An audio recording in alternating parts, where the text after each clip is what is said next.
நடிகர்கள் என்றாலே உங்களுக்கு பிடிக்கவே பிடிக்காது. நடிகரை பற்றியே நீங்க யாரும் போகக்கூடாது, அவங்களுக்கு பின்தொடரக்கூடாதுன்னு சொல்லுவீங்க. அது அந்த காலம். இப்போ இந்த விஜயோடைய படத்துக்கு நானே ஒரு படத்துல நடிச்சேன். ஜனவரி 9 வரைக்கும் போருங்க. 2026 சட்டமன்ற தேர்தலில் தேமுதிக யார் கூட கூட்டணி அப்படின்னு சொல்றேன்னு பயங்கர பில்டப் எல்லாம் கொடுத்தாங்க. நான் உள்ளம் தேடி இல்லம் நாடியில தமிழ்நாடு முழுக்க சொல்லி கொண்டு வந்தேன். அந்த ஜனவரி 9 இன்னைக்கு வந்தாச்சு.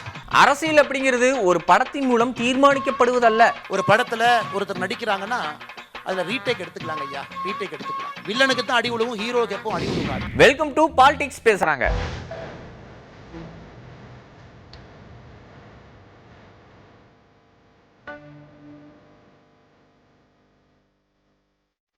அரசியல் அப்படிங்கிறது ஒரு படத்தின் மூலம் தீர்மானிக்கப்படுவதல்ல. புதுசா ஒருத்தருக்கு வாய்ப்பு கொடுத்து பார்க்கலாம் அப்படின்னு இங்கி பிங்கி பாங்கி போட்டு பார்க்கும் தேர்தலும் அல்ல இந்த தேர்தல் அப்படின்னு தாவேகா ஃபேன்ஸுக்கு கருத்து சொல்லியிருக்காரு தமிழ்நாடு பாஜக முன்னாள் தலைவர் அண்ணாமலை. எனக்கு இளைஞர்களுக்கு என்னன்னா பெரிய சண்டையை நடந்து கொண்டிருக்கிறது. எனக்கு எந்த படம் ரிலீஸ் ஆனா முதல்ல 100 கோடி யாரு, 200 கோடி யாரு, 300 கோடி, அந்த மாய உலகத்திலிருந்து வெளியே வரணும். அரசியல் என்பது ஒரு படத்தின் மூலமாக தீர்மானிக்கப்படுவதல்ல. ஒரு படத்துல ஒருத்தர் நடிக்கிறாங்கன்னா அதுல ரீடேக் எடுத்துக்கலாங்க ஐயா, ரீடேக் எடுத்துக்கலாம். வில்லனுக்கு தான் அடி விழுவும், ஹீரோக்கு எப்பவும் அடி விழுகாது. ஆனால் நிஜ வாழ்க்கை என்பது அப்படி இல்லை. நிஜ வாழ்க்கை என்பது முற்றிலும் வேறு. ஒரு புரட்சி தலைவர் அவர்கள் அரசியலில் மக்களுடைய மனதையெல்லாம் வென்று இந்தியாவுடைய ஒரே ஒரு தலைவர் மக்களுடைய அன்பை சினிமாவிலிருந்து மக்களுடைய அன்பை ஜெயிச்சிருக்கிறாங்கன்னா அவருடைய இதயம் அப்படிப்பட்ட ஒரு இதயம் புரட்சி தலைவருக்கு. இன்னைக்கு நம்முடைய இளைஞர் அவர்கள் நீங்க அரசியலில் எல்லோருக்கும் வாய்ப்பு கொடுக்கும் பொழுது யோசிச்சு கொடுங்க. நான் எந்த தலைவரையும் தவறா சொல்ல. இது முக்கியமான தேர்தல். இது எக்ஸ்பெரிமெண்டேஷன் தேர்தல் இல்லை. இவருக்கு போட்டு பார்க்கலாமா, சரி புதுசாக ஒருத்தருக்கு போட்டு பார்ப்போம் என்ன நடக்குதுன்னு பார்ப்போம். ஐயா அதுக்கான தேர்தல் இது இல்லை. திராவிட முன்னேற்ற கழகத்தினுடைய ஆட்சியை அகற்ற வேண்டும் என்று முடிவு செய்த பிறகு அங்கே பிங்கி பாங்கி போடுறதுக்கெல்லாம் வேலையே இல்லைங்க. திராவிட முன்னேற்ற கழகம் அங்கிருந்து கிளம்ப வேண்டும் என்று முடிவு செய்து விட்டால் ஆட்சியில் யார் அமர்ந்தால் அவங்களுக்கு ஆட்சி கொடுக்க தெரியணும். ஐயா ஆட்சி என்பது ஒரு முதலமைச்சர் மட்டுமல்ல. முதலமைச்சரோடு 35 அமைச்சர்கள் அங்கே உட்காரணும். 234 தொகுதியில் எம்எல்ஏக்கள் உட்காரணும். இப்போ அண்ணன் நயினார் நாகேந்திரன் அவர்கள் பல முறை எம்எல்ஏவா இருக்கிறாங்க, இதற்கு முன்பு அமைச்சராக இருக்கிறாங்க, இதற்கு முன்பு சட்டப்பேரவை உறுப்பினர் இருக்கிறாங்கன்னா பக்குவப்பட்டவர்கள், அனுபவப்பட்டவர்கள், அவமானப்பட்டு பக்குவப்பட்டவர்கள். கடந்த 30, 40, 50 ஆண்டு அரசியல் வாழ்க்கையில் ஒரு முடிவெடுக்கும் பொழுது எப்படி எடுக்கணும்னு தெரியும். அதனால தான் அரசியல் என்பது பக்குவம். அதனால தான் இளைஞர் பெருமக்களுக்கு என்னுடைய அன்பான வேண்டுகோள், இந்த தேர்தல் என்பது எக்ஸ்பெரிமெண்டேஷன் தேர்தல் இல்லைங்க. பிங்கி பாங்கி போட்டு ஏதோ நம்பிட்டு புதுசா ஒருத்தருக்கு வாய்ப்பு கொடுத்து பார்க்கலாம். ஜனவரி 9 வரைக்கும் போருங்க. 2026 சட்டமன்ற தேர்தலில் தேமுதிக யார் கூட கூட்டணி அப்படின்னு சொல்றேன்னு பயங்கர பில்டப் எல்லாம் கொடுத்தாங்க. கூட்டணி எப்படியும் மாநாட்டில் சொல்லிடுவாங்களோ அப்படின்னு எல்லாரும் அவளோட எதிர்பார்த்துட்டு இருக்கும்போது பெரிய டெஸ்ட் வச்சு முடிச்சு விட்டுட்டாங்க பிரேமலதா விஜயகாந்த் அவர்கள். நீங்க எல்லாரும் இங்க எதிர்பார்க்கிறது ஒரே ஒரு விஷயம்,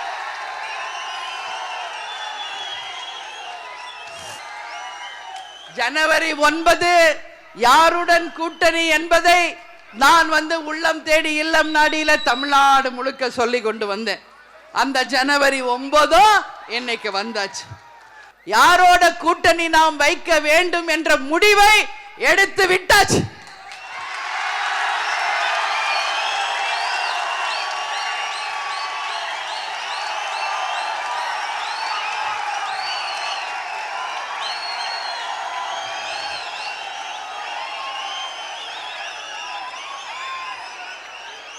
ஆனால் அதை இந்த மாநாட்டில் அறிவிக்க வேண்டுமா என்பதுதான் கேள்வி. அது ஏன் சொல்றேன்றதை நீங்க புரிஞ்சுக்கணும். நான் ஏன் அதை சொல்றேன்றதை நீங்க புரிஞ்சுக்கணும். இன்று வரை தமிழகத்தில் எந்த கட்சியும் கூட்டணியை அறிவிக்கவில்லை. இந்த நிமிஷம் வரைக்கும் எந்த கட்சியுமே கூட்டணி அறிவிக்கல. இவங்க தான் எங்க கூட்டணின்னு சொல்லல. நம்ம இவ்வளோ நாள் சத்திரியனா வாழ்ந்துட்டோம், இனிமேல் சாணக்கியத்தனமாக நாமளும் வாழணும். இன்னைக்கு ஆண்ட கட்சியும் ஆளுங்கட்சியுமே யாரெல்லாம் கூட்டணி என்று அறிவிக்காத போது, அந்த கூட்டணியில யார் யார் அங்கம் வகித்து இருக்கிறார்கள் என்று சொல்லாத போது, மத்திய மாநில ஆட்சியில் இருப்பவர்கள் சொல்லாத போது, நாம மட்டும் எதற்காக முந்திரி கொட்ட மாதிரி அவசரப்படணும்? நாமோ நின்னு நிதானமா யோசிச்சு அடிப்போம். அண்ணனுக்கு மூத்த அரசியல்வாதியா இருக்கிற தம்பி ஒரு அட்வைஸ் பண்ணியிருக்காரு. அதாவது அடிச்சு கூட கேட்பாங்க அப்படின்னு சொல்லிடாதீங்க அப்படிங்கிற மாதிரி, என்ன வேணாலும் சப்போர்ட் பண்ணுவாங்க, நம்பிராதீங்க விஜயன்னா அப்படின்னு அவர்களுக்கு வந்து விஜய் பிரபாகரன் அட்வைஸ் பண்ணியிருக்காரு. இந்த ஜனநாயகன் படம் ரிலீஸ் பிரச்சனை போயிட்டு இருக்கு.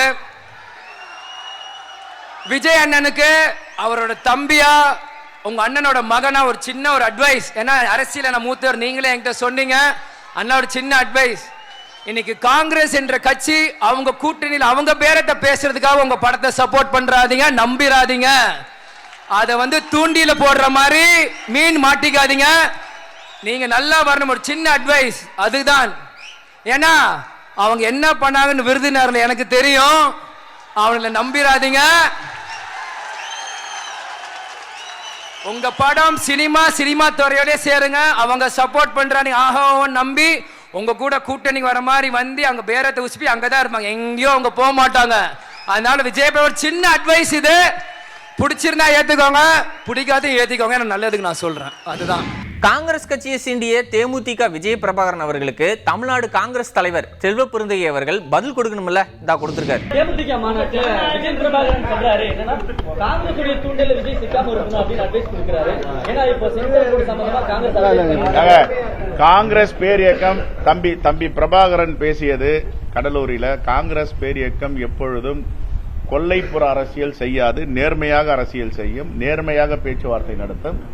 எங்களை பொறுத்தவரை அப்படி கொல்லைப்புற அரசியல் செய்வதோ தரகர வேலை செய்வதோ காங்கிரஸ் பேரியக்கத்தின் வேலை இல்லை. அது எந்த காலத்திலும் இல்லை, இனி வரும் காலங்களிலும் இருக்காது.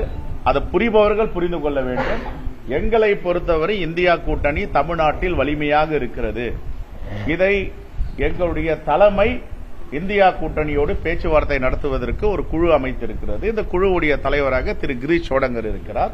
அவரும் தெளிவாக சொல்லிவிட்டு போயிருக்கிறார், நாங்கள் தாவேகாவோட பேசவில்லை, யாரோட பேசவில்லை, திராவிட முன்னேற்ற கழகத்தோடு பேசிக்கோ. இதுக்கு மேல என்ன வேணும்? இதுக்கு மேல என்ன ஆன்சர் வேணும்? இன்சார்ஜே சொல்லிட்டாரு, நான் சொல்லிட்டேன். எங்க 2 பேரை தவிர வேற யாரும் சொல்லணுமா? யாராவது எதனா அவங்க கருத்தை சொன்னாங்களா உடனே அதை மீடியால போட்டு பெருசா ஆக்கி வேண பெருமாள் ஆகலாமா? நீங்க என்ன வேணா கேளுங்க, ஆனா அந்த கேள்வியே அறுவை சிகிச்சை செஞ்சு பதில் சொல்றதுலயே கிங் அப்படின்னு பேர் எடுத்திருக்காரு பாஜக தலைவர் நயினார் நாகேந்திரன் அவர்கள். தமிழக முதல்வர் ட்வீட் பண்ணியிருக்காரு. அதுல வந்து இடி ஐடி மாதிரி சென்சாரையும் வந்து சென்சார் போர்டையும் பயன்படுத்துறாங்க. அப்போ பராசக்தி படம் ரிலீஸ் ஆனது முதலமைச்சருக்கு தெரியாதா? பராசக்தி எப்படி சென்சார் போர்டு ரிலீஸ் பண்ணாங்க? அதாவது இடி ஐடி சென்சார் போர்டு அப்படின்னு சொல்லி ஆயத்தை எடுத்துன்னு சொல்லியிருக்காங்க. அப்படின்னா பராசக்தி மட்டும் எப்படி ரிலீஸ் பண்ணிச்சு? பராசக்தி யாருடைய படம்? எப்படி ரிலீஸ் ஆச்சு? அது மட்டும் அவங்க சொல்லாத முன்னே சொல்ல முடியல. காஷ்மீர் ஃபைல்ஸ்னு ஒரு ஏன் பையன் அண்ணா இல்ல, அது நான் படம் பார்க்கல, நீங்க பாத்திருக்கீங்களா? அண்ணாவோட வசனங்கள் வந்து கட் பண்ணிருக்காங்க. அது சென்சார் போர்டு அவங்களுடைய ரூல்ஸ் இருக்கும். அது இல்ல, காஷ்மீர் ஃபைல்ஸ் போன்ற படங்கள் எளிதா வெளியாகுது. ஆனா இப்போ உண்மையான இன்சிடென்ட் வச்சு எடுக்கக்கூடிய படங்களுக்கு இவ்வளவு தடை. அதாவது உண்மையான இன்சிடென்ட் என்ன இன்சிடென்ட் நீங்க சொல்ல முடியுமா? அண்ணாவோட பேசிய வசனங்கள் அதுல வந்து மியூட் செய்யப்படுது. ஏன் அண்ணா பார்த்தா என்ன பயம்? அப்படி அண்ணாவை பார்த்து யாரும் பயப்படலையே. அண்ணாவெல்லாம் நாங்க போற்றி பார்த்துட்டு இருக்கோம். ஜனநாயகன் படத்துக்காக ஒப்பந்தம் செய்யப்பட்ட திரையரங்குகளுக்கு திரையரங்குகள் ஒரு சில திரையரங்குகளுக்கு இன்னைக்கு பராசக்தி படத்தை கொடுக்கறதுக்கு ரெட் ஜெயிண்ட் வந்து மறுப்பு தெரிவிச்சா ஒரு தகவல் போயிட்டு. அது எனக்கு தெரியாது, அது நீங்க ரெட் ஜெயிண்ட் தான் கேட்கணும். கட்சி 2 மகன் அணியோட கூட்டணி செல்லாது அப்படின்னு சொல்லிட்டு தான் சொல்ற கூட்டணி தான் செல்லும் அப்படின்னு சொல்லியிருக்காரு அப்பா. ஆனா எந்த கூட்டணி அப்படின்னு சொல்லாம தக் லைஃப் ரிப்ளை கொடுத்திருக்காரு. ஐயா, கலைஞர் மொழியில வந்து பழம் நழுவி பால்ல விழ வாய்ப்பு இருக்கா? ஏன் வாய்ப்பு இருக்காரு? இது ஒரு கேள்வியா ஏன் கேக்குறீங்க? உழுந்து போச்சுன்னே புரிஞ்சு விட்டு பழம் நழுவி அப்ப பால்ல விழுந்துருச்சா? உழுந்து எத்தனை தொகுதியா? எத்தனை தொகுதிகள்? 234 தொகுதி. 234 தொகுதி கூட்டணி. ஐயா, பாமக வந்து எவ்வளவு நிக்க போகுது உங்க தலைமையிலான பாமக? நாங்க ஒரு 100 நிற்போம். எந்த கூட்டணியா இருந்தாலும் ஒரு 100 கேட்போம். இல்ல, எடப்பாடி கிட்ட அன்புமணி போயிட்டாங்க. அப்போ நீங்க காலையிலே 2 விரல் காமிச்சீங்க, என்னால புரிஞ்சுக்க முடியல. அதுக்கு பிறகு நாங்க ரெக்கார்ட் பண்ணி பார்க்கும்போது தான் நீங்க என்ன சொல்ல வந்தீங்கன்னு புரிஞ்சது. இன்னும் ஒரு விரல் பக்கம் தான் நீங்க போவீங்களா? காலையில 2 விரல காட்டுனீங்க, அப்புறம் இன்னும் இன்னொரு விரல காட்டுவீங்களான்றாங்க. 3வது விரல் எனக்கு 5 விரல் தான் இருக்கு. 5 விரல் உதயசூரியன் சொல்லலாமா? உதயசூரியன் சொல்லாமா? 5 விரல்லாம் கலைஞர் சொல்ற மாதிரி. நீங்க அங்க போறீங்க, எங்களுக்கு அதானே வேணும். உங்களுக்கு அதான் வேணும். உங்களுக்கு என்ன வேணும்? அவரு அங்கத்தான் வந்திருக்காரு. ஐயா, அந்த ஒத்த வார்த்தைக்கு தமிழ்நாடே காத்துக்கிட்டு ஐயா. அதை சீக்கிரம் அறிவிச்சிட்டீங்கன்னா ரொம்ப சீக்கிரம் எங்களுக்கும் வேலை முடிஞ்சிடும். கையை காமிச்சோன்னா எங்களுக்கு ஓரளவுக்கு புரிஞ்சு போச்சு. கையை காமிச்சோன்னா வேலை முடியணும்னு நீங்க நினைக்கிறீங்க, எங்களுக்கும் அதேதான். ஐயா, நீங்க இந்த கையை காமிச்சோன்னா எங்களுக்கு புரிஞ்சிருச்சு ஐயா. நீங்க இந்த கையை அந்த 5 விரலை காமிச்சோன்னா எங்களுக்கு புரிஞ்சிருச்சு ஐயா. புரிஞ்சிடுறேன். உங்க வாயில நீங்க அதை சொல்லிட்டீங்கன்னா எங்களுக்கு ஒரு திருப்தியா புரியுது ஐயா. பழம் நழுவி பால்ல விழுந்துருச்சுன்னு சொன்னீங்களே. ஆமா, அது நம்ம முன்னோர்கள் மூத்தவர்கள் அந்த காலத்துல இருந்து சொல்லிட்டு வர பழமொழி, ஒரு பழமொழி. அதுக்கு அதை எல்லாத்தையும் கோத்து இப்படி கொண்டாடுறீங்களா நீங்க? ஐயா, நடிகர்கள் என்றாலே உங்களுக்கு பிடிக்கவே பிடிக்காது. நடிகரை பற்றியே நீங்க யாரும் போகக்கூடாது, அவங்களை பின்தொடரக்கூடாதுன்னு சொல்லுவீங்க. அது அந்த காலம். இப்போ இந்த விஜயோடைய படத்துக்கு நானே ஒரு படத்துல ஒரு நடிச்சேன். அது என்ன படம்? தொண்டன். ஐயா, அன்புமணி இடம்பெற்றிருக்கிற கூட்டணியில நீங்களும் இடம்பெறுவீங்களா?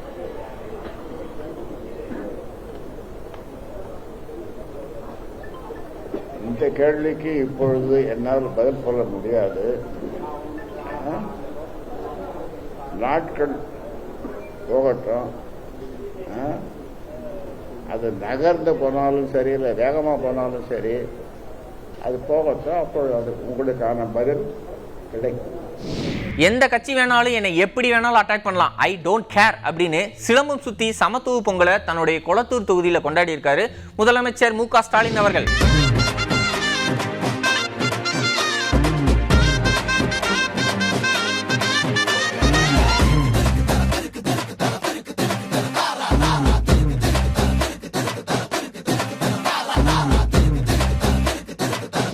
நாம ஆற்றியிருக்கிற பணிகளெல்லாம் பார்க்கும்போது 200 தொகுதியிலையும் தாண்டி வெற்றி பெறுவோம் அப்படிங்கிற நம்பிக்கை இருக்கிறது அப்படின்னு நம்பிக்கை தெரிவிச்சிருக்காரு. இன்னைக்கு பல்வேறு கட்சிகளை சார்ந்தவர்கள், ஏன் பிஜேபியில் இருக்கக்கூடிய கூட என்ன சொல்றாங்கன்னா, திமுக காலம் மாதிரி யாரும் வேலை செய்ய முடியாது,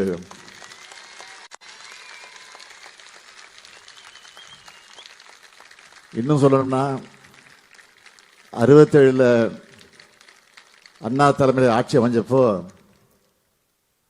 அன்றைக்கு முன்னாள் முதலமைச்சராக இருந்த பெரிய பக்தவச்சலம் அவர்கள் பத்திரிகையாளர்களிடத்தில் பேட்டி அளித்த நேரத்தில் ஒன்றை குறிப்பிட்டு சொன்னார். திமுக காரன் ஒரு சிங்கிள் டீயை குடிச்சிட்டு பம்பரமா வேலை செய்வான், அதுக்கு நம்மலாம் ஈடாக முடியாது என்று வெளிப்படையாக சொன்னவர். அதே உணர்வோடு இன்றைக்கு நான் பார்க்கிறேன். நீங்கள் ஆற்றக்கூடிய பணிகள் ஏதோ குளத்தூர் தொகுதியில் மட்டும் இல்லை, ஒட்டுமொத்தமாக தமிழகத்தில் இருக்கக்கூடிய திராவிட முன்னேற்ற கழகத்தை சார்ந்தவர்கள், நம்முடைய செயல் வீரர்கள் ஆற்றுகிற அந்த பணிகள் எல்லாம் பார்க்கிற போது நான் ஏற்கனவே சொல்லியிருந்தேன், 200 தொகுதிக்கு குறையாமல் வெற்றி பெறுவோம் என்று. நம்முடைய கூட்டணி நிச்சயமாக வெற்றி பெறும் என்று. ஆனால் இப்பொழுது நாம் ஆற்றிருக்கக்கூடிய பணிகள் எல்லாம் பார்க்கிற போது 200ஐயும் தாண்டி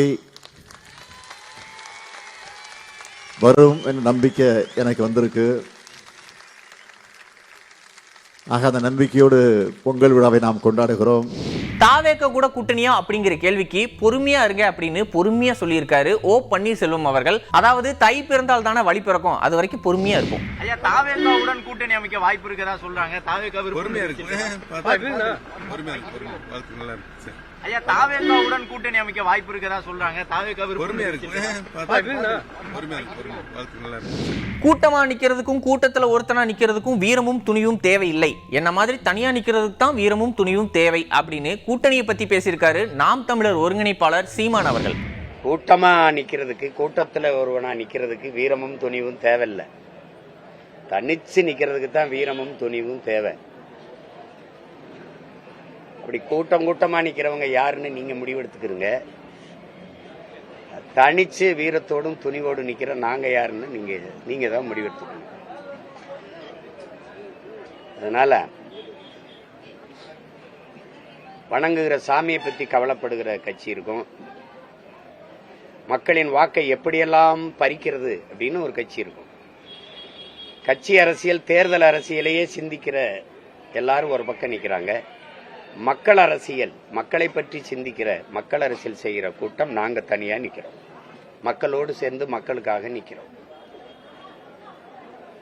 விளம்பர அரசியல், செய்தி அரசியல் செய்கிற ஒரு கூட்டம் இருக்கு. அண்மையில கொடுத்த மணிக்கணினில கூட மாண்புமிக்க ஐயா கருணாநிதி அவர்கள் படமும், மாண்புமிக்க ஐயா தமிழக முதல்வர் ஸ்டாலின் அவர்கள் படமும் ஒட்டி வச்சு பார்க்க செய்யாம நம்ம பிள்ளைய அழிக்கிறத நீங்க பாக்குறீங்க. இதைத்தான் செய்தி அரசியல், விளம்பர அரசியல்னு சொல்றோம். என் காசுல உங்க படத்தை ஒட்டி நீங்க கொடுக்கறது அது சரியல்ல. ஒரு கட்சிக்கான விளம்பரத்தை தேடுவது மாண்பா இல்ல. ஏன்னா 1000 விலங்குகளோடு நின்றாலும் புலி தனித்து நிற்கும், தனித்து நின்றாலும் 1000 பேரோடு நிற்கிற திமிரோடு நிற்கும். அதனால நாங்க தனித்து நிற்போம், தனித்துவத்தோடு நிற்போம், தன்மானத்தோடு நிற்போம், தமிழ் பேரின மக்களோடு இணைந்து நிற்போம்.